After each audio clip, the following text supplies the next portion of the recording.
বিদ্যালয়ত এখন চৰকাৰী বিদ্যালয়ত আমি ৰন্ধন কাম কৰি আহিছোঁ মাত্ৰ 1000 টকা।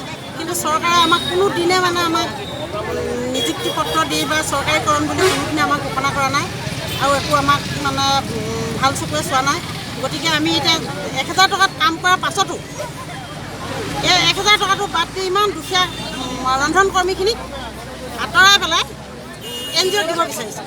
গতিকে NGOক দিয়াৰ বিৰোধিতা কৰি আমি যিকোনো কাৰ্যসূচীৰ মানে আন্দোলন হাতত ল'বলৈ বাধ্য হ'ম। আজি আপোনালোকক উপায়ুক্তই কি প্ৰতিশ্ৰুতি কি দিছে? উপায়ুক্তই প্ৰতিশ্ৰুতি দিছে আমি যিমান পাৰোঁ সহায় কৰিম বুলি, কিন্তু তেখেতে অকলেতো কৰিব নোৱাৰে। চৰকাৰে আমাক কোনো দিনে মানে ভাল চকুৰে চোৱা নাই, আমাক মানে আঁতৰাবলৈ বিচাৰিছে।